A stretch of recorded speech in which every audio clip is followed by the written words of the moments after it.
Okay, we're going to go ahead and get started. I'm going to call on Representative Fincher to open us up in a word of prayer. Lord, we're just so thankful for having the opportunity to serve you. You know we need your guidance and hope that we will carry out your will. Bless each day and each person in this room, and bless us to your service, guide us to your service. We ask what in Christ's name. Amen. Man, thank you. All right. First up, I'm going to call Senator Steve Gooch, Senate Bill 591. So come on down there, Senator. Just right here in the middle. Box. God, this chair sits down loaded. Y'all do that to intimidate the senators? Not at all. Not at all. Go ahead. Good morning. Senate Bill 591. I think you're working off of LC number 630053. Is that correct? This bill is pretty simple. It takes what's in current law today, which basically protects funeral services, and it adds worship services to the code section. So it would make it a misdemeanor for anyone to interfere or to disrupt a worship service of any kind of religious service. It does not specify which denomination, faith, or what have you. It also adds language on the back page, on page 3. It increases the penalties to an aggravated misdemeanor for a military funeral that's being disrupted or interfered by some outside group. And it basically puts up a buffer of 500 feet radius, which is current law as well. Does not regulate content, so it's not a First Amendment issue whatsoever. This bill passed the Senate with bipartisan support. Okay. Any questions from members of the committee? All right. There's one, number 4, Representative Hall. Thank you, Mr. Chairman. Thank you, Mr. Senator, for bringing this bill. A question was, in this, I did not see where it was specified that the restrictions being made in terms of the activities in the, okay, got you. Never mind. Thank you. Actually, the question would be, the religious service itself is, that's in this institution, is only that which is, it's only dealing with religion and not particularly with political activity inside of institutions that would ordinarily facilitate this religious service. That's correct. Okay. Thank you, sir. Okay. See no other questions. No one signed up on this one. I think the Baptist mentioned, what's his name, Mike Griffin. He is in support of the bill, but he's unable to be here this morning, so he said to let you know that he is fully supportive of this legislation. All right, duly noted. Okay. Well, hold on just a second. Hold on a second. I withdraw my comment. All right, now I'll entertain a motion. All right, move to pass in a second. Any amendment, seeing none, all those in favor of the passage of Senate Bill 591 LC 6305-3 or 0053, say aye. Aye. All those opposed, same sign. Congratulations, you're on the rules. Thank you. And if it's okay with you, I'd like for Representative Silcox to carry this on the House floor. Outstanding. Sounds good. With the blessing of the whip, of course. Thank you for that. All right. Thank y'all. All right. Next up, I'm going to call Senator Calsert. Come on back. Just give us that overview. We've talked about this one once or twice, I think, there, Senator. Thank you, Mr. Chairman, committee members. Yeah, I've presented twice already. I don't really have a whole lot to add other than we're trying to protect children and others from sexual predators. This really just helps us track the homeless population that is still subject to the requirement to be 1,000 feet away from locations where minors are congregated. Requires them to report more frequently when they change locations so that we can protect those that are vulnerable to them. And if they fail to do so, they can be placed in a ankle monitor to monitor their location so we can protect children from sexual predators. The only pushback we got was the people with SORNA that said they thought it took away some of their flexibility, and that's actually the point. We list offenders who have had offenses against children and require them to be level 2, which has a little more stricter scrutiny. And of course, there's a series of very serious sexual offenses that deem you a dangerous sexual predator. There was some comment made that, well, we could just keep them in jail for life, and yeah, we could, and maybe we should. But this is a way to protect folks when we let them out by monitoring where they're located and keeping them away from minors and other vulnerable populations. I'm happy to answer any questions, Mr. Chairman, but I don't know how much more information you need. Okay. Senator, did you want to add some of those offenses that were mentioned in committee the other day that had been left out? I didn't know if you did. The ones that were mentioned were minor things, that were not as egregious or violent or physical. They were, I don't know, maybe sharing pornography or something like that that was not a physical violation or offense of somebody. I think we've got pretty well covered the ones that are what are dangerous, to make you ratchet up to a level 2. Okay. All right. Just And wanted to make sure. All What right. I had added in the Senate was if you had repeat offenses, a serial offender on some of those that we had listed level 2, then you ought to be a sexual dangerous predator. I'm comfortable with that. Okay. All right. Number 7, Representative Robert. Thank you, Mr. Chair. I'm not opposed to this bill at all. I just Thank have you. a functional question.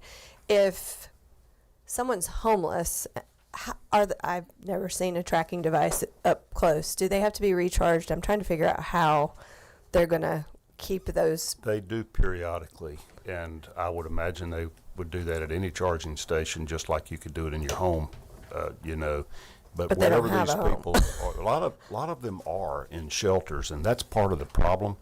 Is they're required to let the shelter know that they're on the sexual offender registry, so they don't intermingle them. But you are correct. Sometimes they're not, and they may end up having to go to the sheriff's department or their probation office to get it Got done. it. Okay. All right. Thank you. Somebody's ready for the Masters. All right. That's all the questions I see, Senator, if you Thank want to you, just Mr. slide Chairman. over. Tracy and Marcus will soar. I'll let y'all calm down. And we are on a time crunch, so brevity is key here, as good as you can. Okay, thank you. Thank you, Mr. Chairman and committee members. I appreciate the time that you're going to give me. I'm going to try and keep this short. I did have a discussion before about this, so I just want to kind of iterate the concerns that we have. I know that this bill comes from the heart. To do that, the process of classification needs to be objective and it needs to make sense.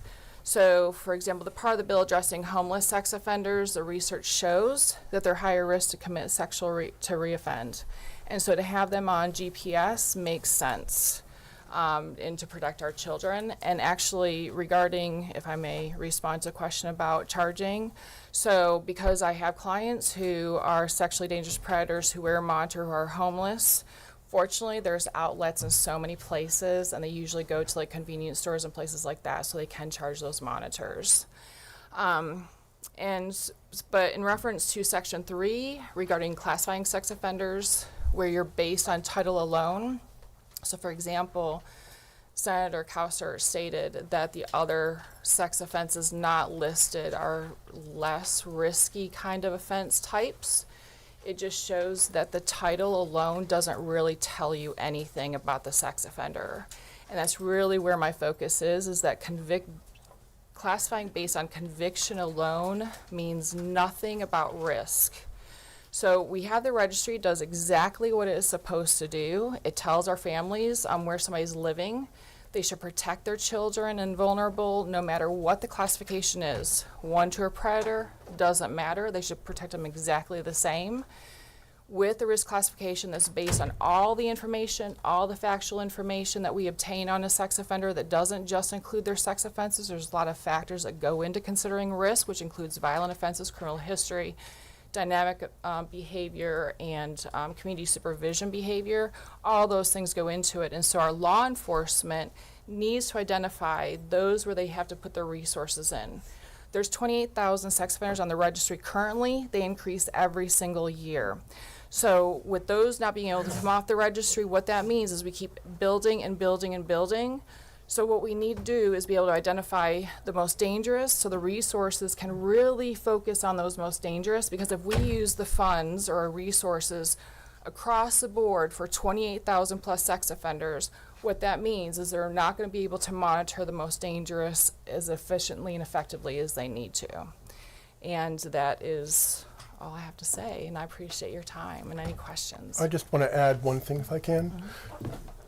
Just to drive home that switching from a risk-based system where other states are trying to move towards to what the Adam Walsh does, a system that classifies based on the name of the conviction. In 2012, a bunch of leaders in the field, including Jill Levinson from Florida, did a study. And what they found is the 10-year recidivism rate for Tier 2, that's the lower tier in the Adam Walsh Act, after 10 years, 13.5% recidivated. In Tier 3, that's the higher tier, 9% recidivated. So it was backwards. And so I just want to reinforce, doing this is going to hurt the community because the meaning will be, it will be meaningless because Tier 3s as a group in that study recidivated less. Thank you. All right, we got a few questions. Representative Silcox. Thank you so much for coming today. And so I guess it's my understanding then that y'all would, are you totally opposed to the bill or are you just opposed to Section 3? Only Section 3. Okay. We're very supportive of the homeless portion of the bill because research supports it, and we are concerned about that population. Okay, thank you. Representative Roberts. Thank you, Mr. Chair. I'm completely ignorant on this stuff, so take me back. You mentioned something about funding. So by classifying them all in one or by their titles, are you saying that right now the funding is directed towards those higher risk? So now we're going to have more people that are absorbing the funding. Is there an opportunity to increase that funding, or are we like? So I think that it's not just about the funding, it's about personnel. Okay. And as we know, everybody's understaffed anyway. Yes. So if we add exponentially to the predators, what that means is we're adding exponentially to the monitors, ankle monitors. I can tell you that, and DCS would be able to answer better than I can, but they have to pay for about 50% of those monitors on those under supervision because people can't afford it. But to even monitor them, so even when they're off of supervision, the Sheriff's Department is going to have to monitor them all, and monitoring them all equally is going to take away from these higher risk guys that we have there that are serial rapists, serial child molesters. We can have an individual who has one sex, and I'm not minimizing it, understand. Right. We have an individual who has one victim, and that's verified through polygraph or other information, versus a offender who has 20 victims, and the 20 victim is a level 2, and one victim's a predator. And so these are inversed, as an example. Also, we could have an individual who could be a level 1, who, let's say, is an 80-year-old individual who did 20 years in prisons, coming out. He has a lot of special needs, and he's a predator. So he has an ankle on his monitor. He needs to be assessed as much as the guy who has the 20 victims. And so there's so many elements to determining risk. Not all sex offenders are created the same. They just aren't. And I think our public believing they're created the same, it's not going to be as meaningful. So, for example, in Florida, they're all predators, unless they're a misdemeanor case. And so when they come to Georgia, then the Sheriff's Department or the DCS officer will reach out to me and say, Tracy, can you classify him? Because I really need to know what level he is. Because what that means, because it means nothing. Right. Because they're all the same. And so that's my concern, is that when we do that, ultimately for the public, it's not going to mean anything. Maybe just to scare everybody is part of that goal in that sense, but even so, as a public, I know for me, I don't care what the level of sex offender is. My kids are going to be protected the same way. But for law enforcement, I hope that they would put their resources and their personnel to those most dangerous. And dynamics of offending too, so you got the offenders who offend in home. that the registry is not going to help very much, or the level is not going to help very much, versus the guy who's out in the public cruising for victims and selecting victims in that kind of way. So we know that those resources need to be moved and shifted in those kind of ways properly. And with the SORB classification, we have all that information, not just an element of a name that says child molestation. Has anybody estimated the increase in costs for what this change would be for law enforcement, or? They have not, but if we look at currently, I would say that sexually dangerous predators assessed by us is about 20%, and that will probably grow to more like 50+%. And level 2s right now are about 55 to 60%, and that will grow to an exponential amount, because that will be the 2s will be the primary number probably in reference to the convictions, because everybody pleads down their case. And I imagine right now, because of the issues that we experience in court, the goal for the offender and their attorney is for them not to have to register. And so we're getting more and more plea downs to cruelty to children. And so that's not even on the list. So there's so many factors. The other factors is this law does not address the fact of reevaluation and due process. So there was a Supreme Court hearing, Gregory, which we have in your binders, where they are permitted to have due process. In the past, when they did judicial review to say, I'm not a predator, I'm not a level 2, the judge would read the case and they would say, I don't need to hear it, I believe they're still a level 2 or predator. Now, Supreme Court says you are allowed due process. The judge has to hear your case. So this is going to exponentially increase the judge's burden in Fulton County. Wow. So there's a huge change in this, and a lot of answers are not there. So we don't even really understand how we're going to do this whole thing in reference to removal from the registry and dynamics around that, judicial review, reevaluation. All these things legislators have worked really hard over the last 20 years to really tweak these laws to make them constitutional, to make them make sense, to make them work effectively and make, for everybody, and also protect our citizens. And this is going backwards, and it's going to create a lot of confusions and a lot of problems, and there's going to be a lot of constitutional issues associated with it. Thank you for that information, because this is out of my knowledge, so thanks. Number 13. Thank you, Mr. Chairman. Excuse me. Thank you for y'all's testimony today. I'm one or two questions, because I'm not terribly familiar with this process. Generally, somebody comes into your jurisdiction, for lack of a better word, when they are sentenced based on the type of crime that they're sentenced to. Yeah, a registrable sex offense. Okay. Yes. And then you classify them based on other information that you obtain. So we have investigators, and so we look at an individual's criminal history, both national and Georgia, because we know sex offenders like to hop states.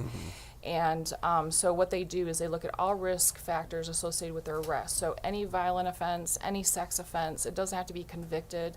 Any offense that could potentially be sexual in nature, such as contributing to delinquency of a minor, all those things are taken into consideration. And then they also look at their prison behavior, because those who expose to correctional officers is part of that risk assessment and increases risk. And then also their community supervision behavior and how they behave in the community, which affects their risk as well. So that community behavior is important, because noncompliance with supervision is one of the most robust risk factors. So looking at that is actually very helpful to us to get those dynamic, not just static factors. So when are you doing this process? Is this once they're about to be released? So right now what we're doing, because for the first, up until 2 years ago, funding was very, very low for SORB. And so what we've done is we prioritize all the cases. 2 years ago, Merriam's Law was enacted, which allows the law to, once there's a second sex offense conviction, they're automatically given a life sentence, and it can be a split sentence. So it allows us to keep a monitor on their ankle, because the monitor is removed in Parks versus State. And so we focus on those immediate priorities, meaning we identify at least 2 sex offenses in their history so we can get them classified immediately, because we already know they're high-risk offenders, such as what Senator Kauser had mentioned. 2 sex offenses, we know they're very dangerous, so we want to make sure we get them processed and get a monitor on their ankle and get that taken care of. Well, I'm known for granular questions, but I'm not asking one I think that's quite so granular. I mean, these folks come to you, they get put in prison, or they plea and they've got a probated sentence. And if it's a probated sentence, I guess you have sort of an urgent need to investigate their circumstances and make a determination. And it sounds like you look largely at empirical data you can acquire, and you talk to other folks in maybe the criminal justice system who've dealt with them, and then you classify a risk. And is that based on statutory criteria? And how we determine risk? Well, the factors, that you use to determine risk, is that set out in statute, or is it set out just broadly and you determine what you would consider? It's definitely more broad to give the ability for us to follow the research to ensure that we're in the most updated possibility so that we're making accurate determinations. And do you have any idea, I mean, I guess your concern is that, I think you said conviction alone does not necessarily indicate risk. And when it comes to being placed on the registry, risk determines the level of classification. Is that? At the moment. Yes. Okay. Yeah. And so here you're going to be placing some people in various categories based on the severity of the crime they committed. The name of the offense. The name of the offense, okay. And so how many, you indicated additional staffing or additional cost. Do you have any sense, because this is just for offenses that are committed after July 1, I believe. So you're not going to have to reclassify anybody that's currently in your system, correct? So, and I think that's part of the confusion about how far this goes, because in the law currently, sex offenders are allowed to request reevaluation 10 years post classification and then every 5 years thereafter. I don't know if that applies to that or not. It would not apply to that. Well, it says the board shall apply the following standards when placing a sexual offender convicted on or after July 1, 2026 in a risk assessment classification level. Okay, so that would not. So I don't think you'd have to reclassify anybody that's currently in there based on the statute. You may have to reclassify them based on, I gather there's a process by which they can request Yes. that you reevaluate their classification. But so this would only apply to people going forward who get convicted after July 1 of this year. So are you either making an assumption or one that's based on some empirical data or your experience that we tend to have people in these categories that aren't always in the classification they would be assigned in the statute, and we're concerned that we're going to have to be classifying more people into these categories, which will take more resources to monitor them, I guess? Absolutely. So right now, if we look at the majority of those who commit sex offenses in an aggravated nature are going to plead them down to a non-aggravated nature. And then, and if they are convicted on an aggravated nature, then those are more immediate predators with immediate monitor on their ankle. And so the numbers are definitely going to grow considering what we're doing right now and doing a true risk assessment. Okay. And also the plea bargains, again, like I said, the trend is going towards cruelty to children, which does not make them register. So if this is going to require individuals to register for life and wear a monitor for life, or as long as they're on DCS, they're going to probably start pleading them down even more. Well, but cruelty to children is not one of the triggering crimes in this bill, is it? It's not, and that's why they're going to plead it down. Okay. To cruelty. I've seen numerous pled down to cruelty to children already, even before this bill, because and the reason is to keep them off the registry. The registry. But presumably, if it's a plea bargain, the DA is making some kind of assessment of his own about the risk, isn't he? I mean, I know that my experience is that because of lack of understanding, there's a caveat in the bill that says if there's a sex offense with anyone under the age of 18, it's a caveat within the law. However, the indictment has to say there's something sexual, and so DAs are often allowing the plea, and it doesn't have sexual in the indictment as a way, and they didn't realize that they wouldn't have to register. And so there's a lot of confusion, I think, about how that works, and so we're seeing more and more cases like that. I understand. And I think it bears pointing out there's two different processes. The severity of the crime, which should determine the severity of the punishment. Separate from that is what's the risk that they're going to commit another sex offense. We're not in the punishment business, we're in the risk business. And to me, the bottom line is the best way to protect the community is through accuracy. And if we switch from a risk-based classification to a name-based classification, we lose accuracy. And I guess I appreciate that concern. It seems to me in this bill we are doing that, but we're only doing it in respect to certain enumerated crimes. We're not doing that across the board. Correct. And I suppose the sponsor would probably say, well, I know there may be a lower risk of, I didn't realize it was a verb, but is it recidivate? Yes. Recidivism's a noun, but you were using, I think, if they Recidivism. If they recidivate. It's reoffending. reoffending. I thought you said recidivate. I thought you were making a verb out of it. I've never heard that. But so if they commit another sexual crime offense, I think the sponsor would say with respect to these crimes, even if the risk is lower, there's a much more severe harm caused by that, and so it's worth the additional resource that would be required. I don't want to speak for him, but I'm assuming that's what he would say. But I think you're saying, well, but that's going to take more resources, which is a concern. But I think that may be a separate issue that should be addressed separately. But all right, well, thank you. I think I understand your concerns a little better. Thank you, Mr. Chairman. Okay. Whitmer Chip. Thank you, Mr. Chairman. Thank you for your testimony. Along the lines of question that Leverett was in, Chairman Leverett,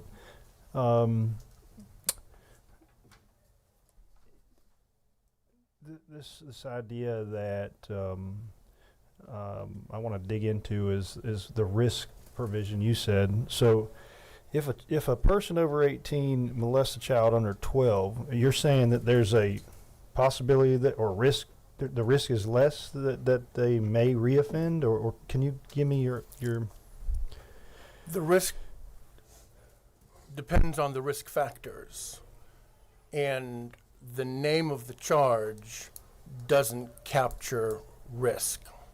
So, for example, we know that somebody who sexually abuses prepubescent boys, especially outside of the family, has a much higher risk compared to somebody who sexually abuses somebody inside the family, especially a girl. They might both be convicted of child molestation, but their risk, based on all the risk factors we look at, and we look at a lot, is going to be different. And when we base the classification on the name, both of those might get the same classification, and DCS officers won't be able to tell which one do I actually need to look at and which one can I cut some slack to, right? Because it's about, they're overworked, they need to put the resources where it needs to go. Right now, if somebody's a predator, they're high risk. With this bill, if somebody's a predator, they may be high risk or they may not be high risk. And so it'll be harder to decide to whom to direct the resources if everybody has the same classification. So if a person has a proclivity to molest a 12-year-old child or younger, then you're applying a risk as to whether they're going to reoffend. Is that right? But what about the 12-year-old? Even if it is the one girl, I mean, do we not want to protect those girls from this person, or? Of course. Okay. So if we put a ankle monitor on those folks, the problem is just a cost problem for you? I think that there's this presumption that they're all waiting behind bushes to jump out at children and grab them, and unfortunately that's a misnomer and it's not true. So if you have an ankle monitor on the dad who molested his daughter, who did a horrible thing, and again we go back to how long should be prosecuted and punished for that. It's very different. Forever, as far as I'm concerned. Right, I'm with you. So the issue, though, is that once he is out and he's once they're caught and prosecuted, what's the recidivism rates for these individuals? And many times the people in the home, we don't know because they're in the home. There's nobody watching them. We have family members that still give them access to the children despite knowing that they're sex offenders. So we have all these kind of issues. There's nothing the Sheriff's Department can do. There's little DCS can do if they're allowed to be around children. And the number of court cases where they're given modification to be around their own children, you'd be really shocked at that. But the registry saying that he's a predator because of this isn't going to change any of that. So the issue is that if we identify the predators who are needing law enforcement intervention immediately, that's really, really critical. But if we make them all the same, nobody's going to pay attention to it as much as they do right now. Because that's already shown to me. I got one just last week, an officer saying to me, Trace, this guy's a predator out of Florida. Can you tell me what his real level is? So they're really trying to differentiate who do I need to put resource. So it may be a thing, because there's times I've had SOAR officers talk to me about how they will sit in a cul-de-sac because they know that that offender travels across the yard and looks at kids and watches kids and that kind of thing. And he's a predator that we've identified. Then there's an individual who stays in his home and goes to his family's houses and molests his kids, but there's nothing he can do to monitor or surveil that. So those things are really critical elements. So it's not an issue of, we absolutely want to protect children, but that's what we're talking about, is that if you make them all the same with the same amount of supervision, it's going to be minimal because there's just not enough. If you make it all the same, it actually increases the risk to children, not decreases the risk. When you have one of these ankle monitors on, I assume there's like a platform you can go to and track the location, or? So yeah, so I think there's two difference. There's real-time location and then there's delayed time location. I don't really run the GPS. I'm not exactly sure how that looks, but they typically can tell where the individual's going. And usually, of course, what we're looking at is the GPS has two purposes. One, it can deter. It's more likely to deter people who are traveling and people can see what they're doing. And then also if somebody's committed a reoffense, which we've seen many of those, and then identifying that offender as being the one who committed that offense, such as because he's traveling. So, for example, we had a individual who's a predator, and he went to windows of children, and he exposed himself, and so they knew it was him because of the GPS monitor, for example. So, if I guess then the concern is that what are the officers called that oversee these folks? The DCS officers. All right, so the DCS officer then would then have a confusion as to whether or not this person is likely to reoffend and this person is not likely to reoffend. Is that what I'm understanding? There's no not likely to reoffend. There's less likely to reoffend than this one. So when we look at, there's an example in your binder of two very, very different type of offenders, and it gives you an example. So for example, a DCS officer might have 50 sex offenders, and they have to see them all in 1 month. And so can you imagine seeing all 50 in the exact same way, looking at their house, looking in their house, searching their phones, following them to see what they're doing, talking to relatives, all that with 50? That'd be really, really difficult for them. So what's going to happen is that they're going to be so thin in their ability to do what they need to do that this guy who has 20 victims is not going to be monitored the same as the one that has one victim. And I'm not minimizing, because again, they all need to be prosecuted at the utmost possibility. The issue is that we know this guy who travels to get victims needs to be monitored differently than this guy who victimizes in the home. Well, won't you still know that?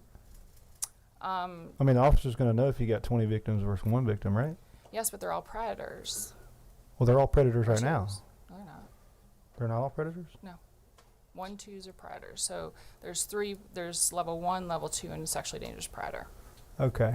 So it's not predatory in nature. There is a scenario, what you're saying is where you can molest a child under 12 and not be a predator. Is that what you're saying? Yes.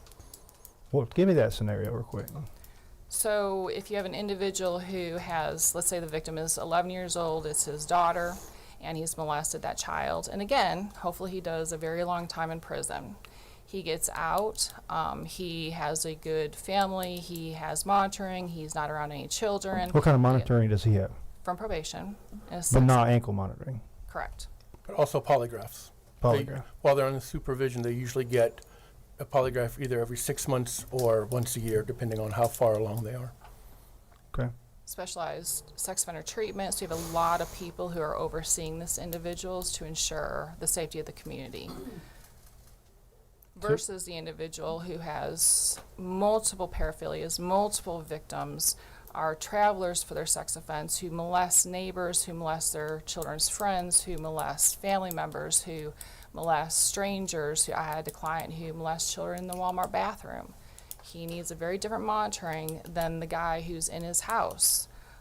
In his house, hopefully DCS he's not allowed to be around children in his house. or around family members or other children in that capacity.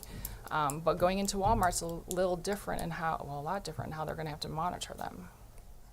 Will the overseeing officer know the case and know the facts of the case for each one of these folks? So yes, I would hope so. So they'll know the number of victims? If they request our report, yes. All right. And then there'll be a platform, I assume, that can track past locations. So how do they monitor that on a daily basis, or what do they, how does that work? Are you talking about the GPS? Yeah. I'm not exactly sure how they monitor that. I'm sure that they get certain, I know when they get notifications because the person's outside of maybe a range that they're supposed to be in, then they would get notified, so they'd immediately address that, or if they find that they're tampering or something like that. But as to whether they look at it every single day. So if it's the father and he gets out of prison, then they put a barrier around, I guess, where the child and the mother is, and then if he goes in that barrier, then... That'd be only if he was a predator. Then he wouldn't have a monitor on his ankle unless he's designated as a predator. So they would not be monitoring that. What they would be monitoring... So currently, if the father molests the daughter in the house, goes to prison, comes out, then he can go back to the house without monitoring? Well, I would hope that the rule is he can't be around his daughter. Typically, the conditions are, the special sex offender conditions is they cannot have contact with any children under the age of 18. And then those individuals are in sex offender therapy, and they're also taking polygraph examinations at least every 6 months. And so then they're questioned if they're having contact with children. If they have contact with children, there's indication that they have contact with children or other factors that relate to risk, then they go back for revocation. Every 6 months, do they still check in monthly with their officers? At least once a month. Okay, thank you. Chairman Silcox. So it's my understanding that SORB is a volunteer board, The board is, yes. and that all these volunteers that are listed, in our book here, that they are all experts of some kind with sexual molestation and sexual conduct in general, right? They are. And they're the ones who make the final determination. Mm-hmm. The governor appoints these board members, and it is in your booklet, but I think it is important to point out, and I appreciate you identifying that, because they make the final decision. They're very strong. So could they classify? They do the classification They of do. these. Okay. And so if this was enacted the way that it is presented right now, it would collapse those categories, is what you're saying. Yes. And if those were collapsed, then people that were worse offenses, were worse offenders, everyone would get the same amount of resources, is what you're Yes. saying. That's correct. And I was reading here, it says that y'all include on SORB psychological evaluations, sexual history, polygraph information, treatment history, personal, social, educational, work history, criminal history, and court records, right? Yes. Which is pretty comprehensive. Yes. And there's kind of a delicate balance here, is what you're saying, There is. that you're trying to put more resources currently into the people that are more likely to offend quicker based on their history, and still monitoring the other offenders that still need the monitoring, but just to a lesser degree. Absolutely. Yes. Thank you. Thank you. Representative Holly. Mr. Chairman, thank you for appearing before us again and providing us with these manuals. Because of the timeliness of the year, being it's an election year, and you understand that you're surrounded by people who were elected and have to find a way to explain our positions to our constituents with regards to even any type of program that would release people who have, or at least will have a trial to determine whether they are a danger to society. I was looking at the red section that you placed for the coding, and while I see that the desire is to, I guess, it's achieve that zero balance, whether it's, I guess, whether they're not a threat through the program. I was curious as to in what way would you, or have you ever been able to judge factor in a winning scenario? Because I think from what the kind of the resistance that we're hearing from Representative Burchett is that in our eyes, if someone does something that's so heinous and dangerous to a minor or somebody who did not give them consent, then we're looking at, okay, well, if this person has kind of proven in some type of way they're an animal, or at least that they don't have a very depraved indifference to other people's safety, then how does that risk, if you shorten it, how are we able to better explain that to the public that somebody who molests a girl under the age of 12 internally within their family, based on when they're inside of this program, that will then reduce their risk to not go on and have a similar incident with anybody else in the community? Like, is there some way that you've been able to prove that, hey, if this is implemented, then they're less likely to do those crimes in a way that can be shown? So I think that there's no such thing as no risk. So I think one of the most important things is that, again, families should always protect their children in the same way, regardless of classification. I don't care if they're 1, 2, 3, none, whatever. They should. And I have periodically, individuals, and it's rare, but they will email me from the families. They're worried about their neighbor, they're worried about the stepfather, they're worried about whatever. And I share with them the information that they need to know. But I also reinforce the fact that it doesn't matter. They need to absolutely protect them away from anybody who's a sex offender, regardless of their risk. Because we don't know 100% as to what the risk is. We know the best that we can know to help in the best way that we can. And so when we look at the term predator, I think the view is that they're preying on numerous children and they're out there. I think the terminology is part of the issue. So did the individual prey on his daughter or prey on his niece or prey on his nephew? Absolutely. Are they going to prey on numerous children? We don't know without a true risk assessment. I don't know if that helps you. I mean, I think you're doing the best that you can. Like I said, it's rough because you're looking, okay, well, you're judging likelihoods. It almost reminds me of that Tom Cruise movie, Minority Report, where you're trying to judge in the future whether or not they're actually going to commit it. And it's tough.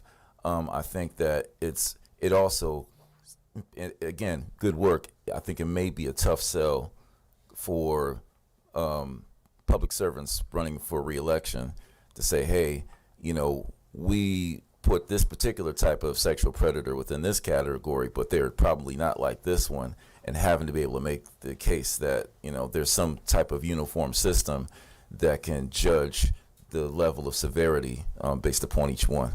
But I think you're doing it, I definitely respect your work. Thank you. And I think we do underestimate people to think people think they're all exactly the same in every kind of way, because I think people know that they're not. And I think that's very important. You were asking about the when, right?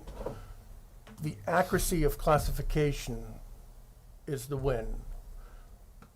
Since 2000, Bonta and Andrews published the risk need responsivity principle, and I'm not going to go into it, but basically it says those that are higher risk need more intensive intervention. Those that are lower risk need less intensity. And when sex offender treatment programs apply that principle, the ones that stick to it closely are more effective. They have a better outcome. Those that don't, worse. And there is some research in general offenders that treating somebody who's low risk as if they were high risk can make them worse, right? The idea is, if I treat you like a criminal, eventually you're going to meet my expectation. So the accuracy is what protects the community. Whipper chip. So level 1 and level 2 are predators? No, SDP is predator. Currently, sexually dangerous predator is SDP. Level 2 is moderate risk, and level 1 is low risk. Level 1's low risk. Has a level 1 ever recommitted the crime? Oh, I'm sure they have, yes. Thank you. Chairman Silcox. I was just thinking about out-of-state offenders, and I was just curious, is it also true that you guys interpret, because different states treat sexual offenses differently so that y'all also as a board interpret these cases, these out-of-state cases, to adapt to our levels in Georgia. Yeah, so, and I'm not quite sure how that will work if this was to pass, where they would fall when they come into Georgia, because, so for example, and I did give an example at the back of your report, and this is an individual, I just printed this one because it gives 3 different states with 3 different terminologies. This guy obviously is a predator, but he committed offense of, in Virginia, and the term was child abuse. The one in Florida was lewd and lascivious, and then South Carolina is lewd act, but was reduced down to criminal sexual contact with a minor. So the terms are really different, so I'm not sure how that would work. But we don't go by terminology when we do determine risk, so it doesn't matter. If they commit a registrable offense, we're classifying them based on their behavior, not on what the name of the offense is. So I guess I'm just saying that's another important function of SORB, Yes. is to kind of translate when you have an out-of-state case, look objectively, case by case again, at Yes. each person. Yes, thank you. Thank you. Okay, it's come to the chair's attention that there may be some information concerning one of the President of the United States executive orders on ending crime and disorder on American streets, and it compelled federal departments to assess a discretionary grant program or discretionary grant programs to see whether priority may be given to states that comply with and implement the requirements of the Sex Offender Registration Notification Act, otherwise known as SORNA. Is it y'all's opinion that we're in non-compliance right now with SORNA? We're in partial compliance, and it's my understanding that we're not in full compliance because it costs more than it's worth. Okay. And forgive me, partial compliance is not full compliance, so I mean, one could assume that we're in non-compliance because we're not in full compliance. Would that be a fair statement? I mean, SORNA says we're in partial compliance. I guess it depends on how you. Okay. So we're not in full compliance, correct? All right. And so, how many hundreds of thousands of dollars would you estimate we're losing out on because we're not in full compliance? I don't know. That decision was made many, many years ago. Okay. All right. And so, that money right now, since we're not in full compliance, could be going to Alabama, Florida, South Carolina, and Tennessee instead of us. So I'm not sure how it's allocated, but I know that's the same issue, that they're classified based on name of the offense, which means nothing about risk. Okay. Thank you. See no other questions. Thank y'all again for your time. Thank you. Senator, I'm going to give you the final word. Mr. Chairman, can you cut the mic?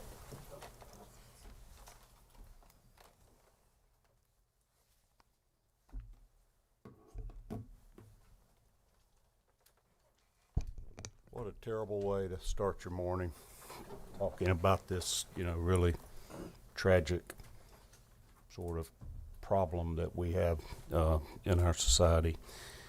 I'm going to keep this brief. I'm hearing 2 arguments from the Sexual Offender Review Board.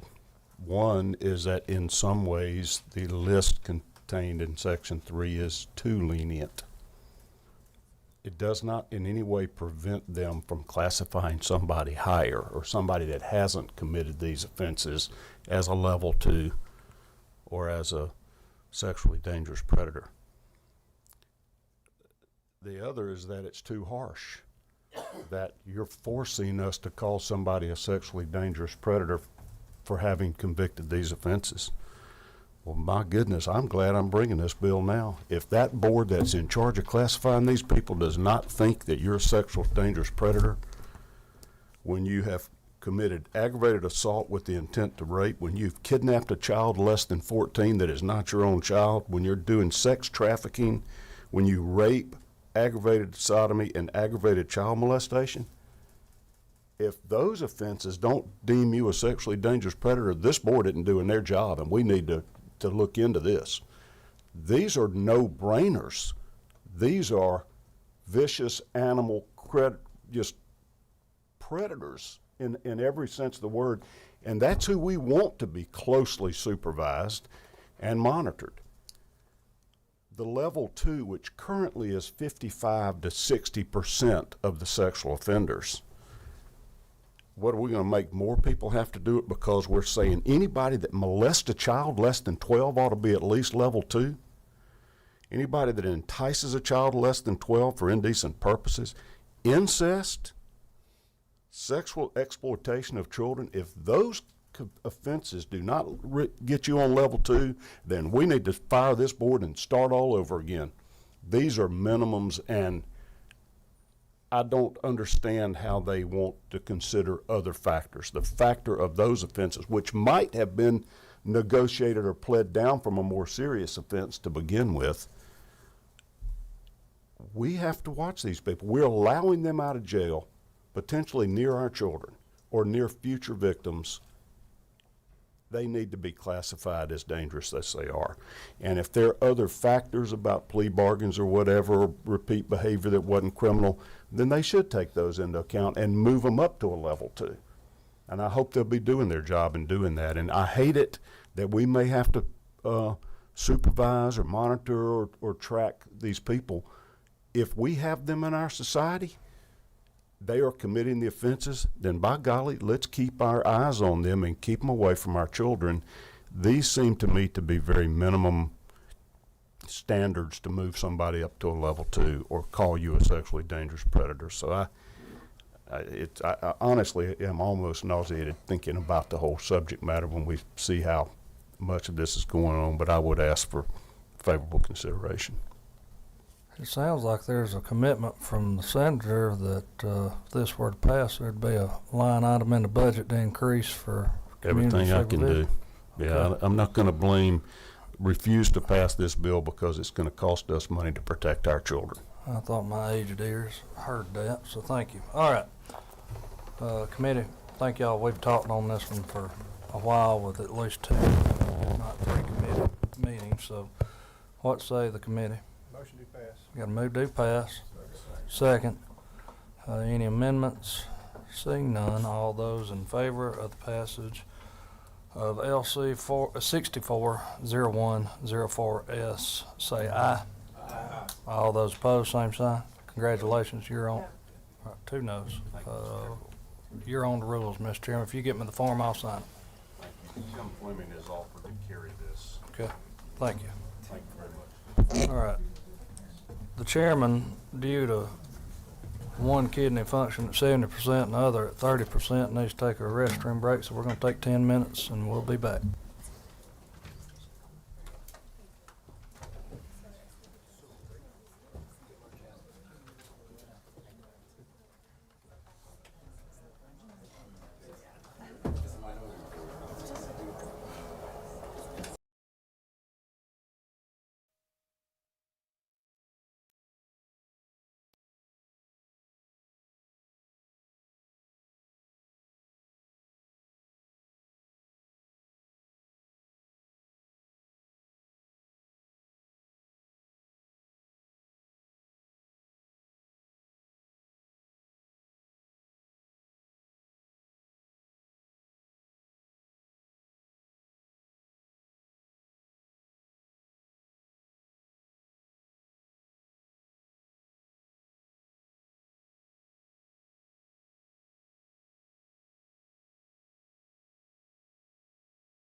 Okay, we'll come back to order.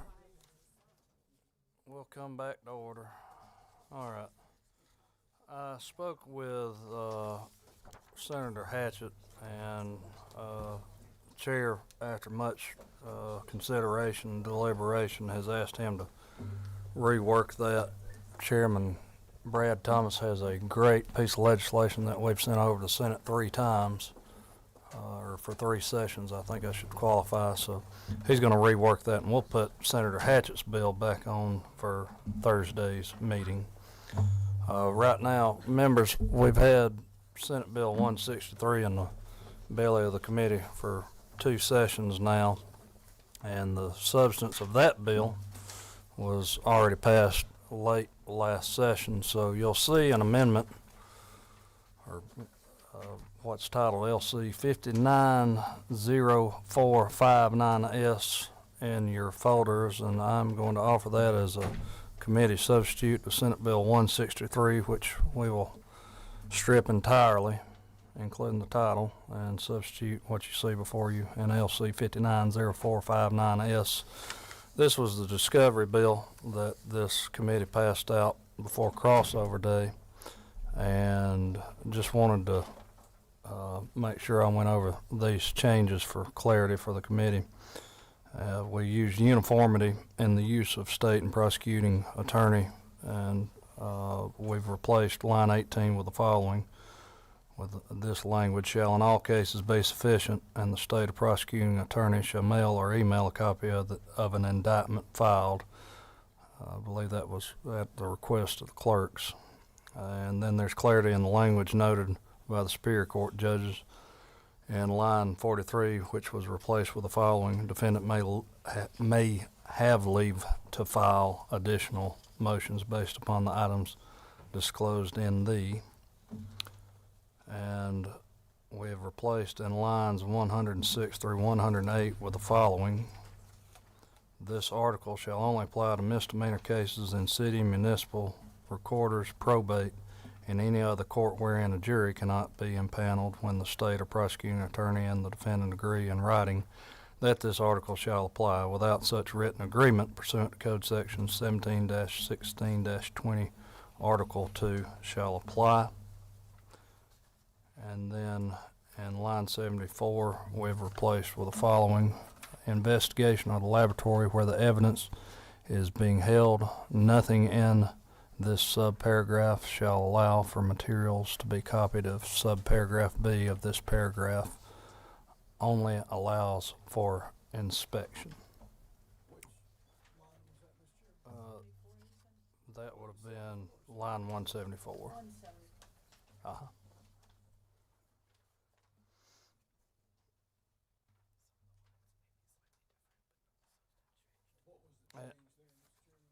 This was, we added nothing in this subparagraph shall allow for materials to be copied if subparagraph B of this paragraph only allows for inspection. And this was a change that Chairman Gullett had noted for us. Is that what was added, or was that? That was what was added, yes, sir. That doesn't seem to be what's there right now. Excuse me, that was 177. I apologize, my numbering was off on that.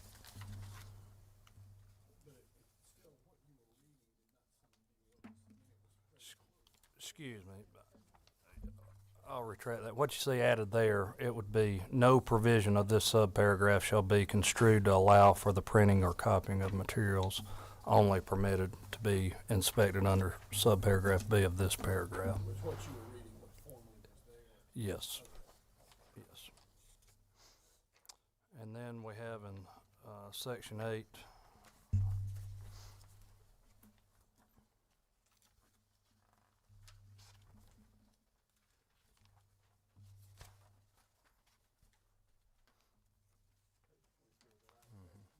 yes, sir.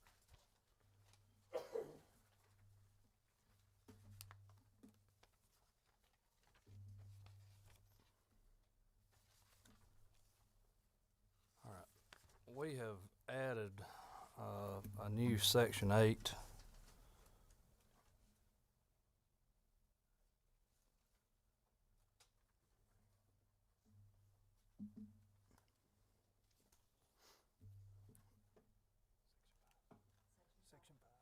oh, excuse me, I'm sorry, section 5. Okay. And this is something we'd worked out with the Sheriff's Association due to service upon officers, law enforcement officers. And you'll see the changes to Code Section 21-2-225.1. And you'll see there's Section A where any registered elector in this state may request that the Board of Registrars of such electors, county or resident, make the elector's residence address confidential when such elector, and you'll note the changes there. The substance of what we did to try to meet the Sheriff's Association's concerns, you'll see in lines 526 through 530 on page 21. You'll note that it says as a law enforcement officer, in which case such affidavit shall be accompanied either by a copy of such elector's Georgia Peace Officer Standards and Training Council certification confirming active status or by written documentation from the law enforcement agency employing such elector, verifying that such elector is currently employed as a law enforcement officer at such agency.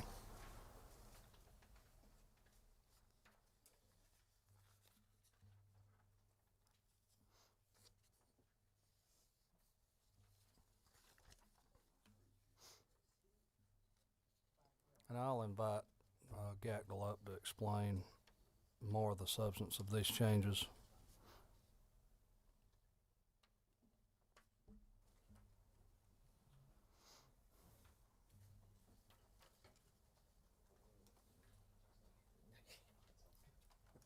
Everybody's favorite chair.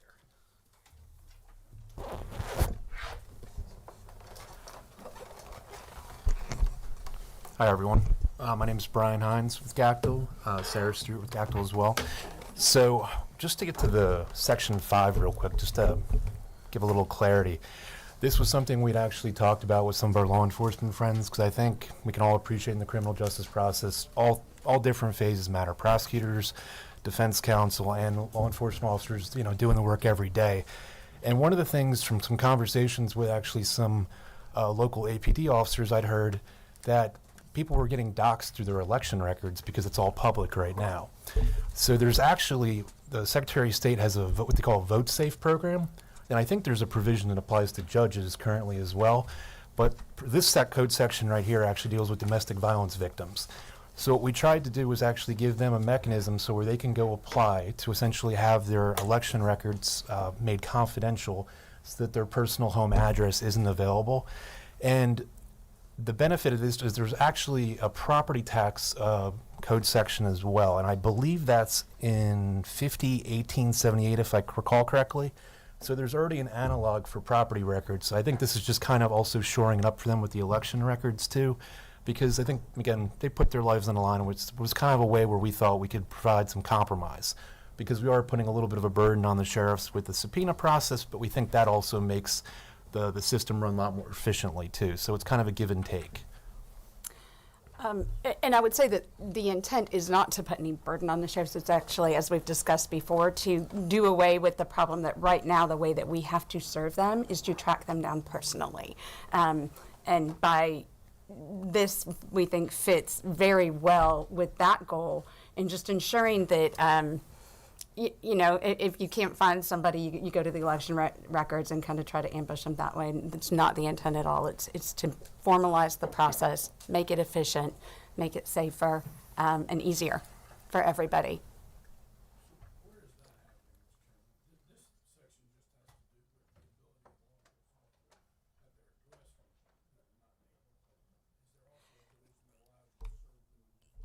There is. If you go back up, and Brian might have to give you the line numbers because I'm a little bit more in the practical side than in the line by line right now. But what we do is we change the requirement for our service now. Section 7 of the bill, Representative. And instead of us having to personally serve the individual officer, it changes it so that the agency would designate an individual for service at that agency. So that, because what's happening right now is that we basically in discovery, I get a witness list with all the officers on it, but typically the address that I'm given for that officer is the address of the agency. But I can't serve them there because I go to serve them and the agency says that officer's not here. He's out on duty. He's at home. So then I have to either myself sometimes, or if I have the funds from the client, hire an investigator to go track this officer down personally, either get him at shift change, jump on him. And we don't like that. And we don't think the officers like that either. We certainly don't think it's efficient either. Oftentimes we will have not been able to serve them and have to go back to the court and say, Judge, we can't get this officer yet. We just want to make that a little bit smoother and we think safer across the board. Providing you can serve Deputy Stevens by taking it to the designated officer. Yes, exactly. Okay, Representative Roberts. Thank you, Mr. Chair. Is the elector being removed completely from voter records or just their address? I believe it's just their address, Brian, is that correct? I'm going to verify real quick, but I believe it is just the address. And so if it's an officer that, Yeah. it's, okay. I guess I always look for unintended consequences. I'm not opposed to it. It's 505 to 507. Okay.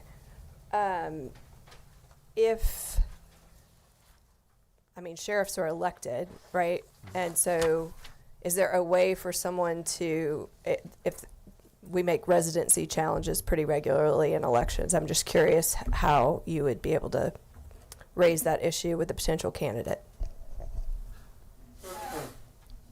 I don't know that answer off the top of my head, at least as far as the sheriffs themselves. I mean, this was obviously try to apply to anyone who was post-certified, so not just the sheriffs per se. But I do appreciate where you're coming from. I'm just thinking of the elected. Yeah. Thank you. Okay. Thank y'all for the clarification. All right.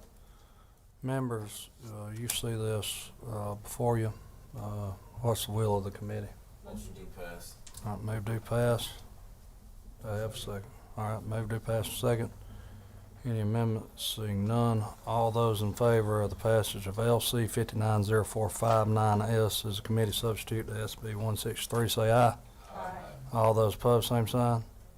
All right, it's on. Thank you. We are adjourned.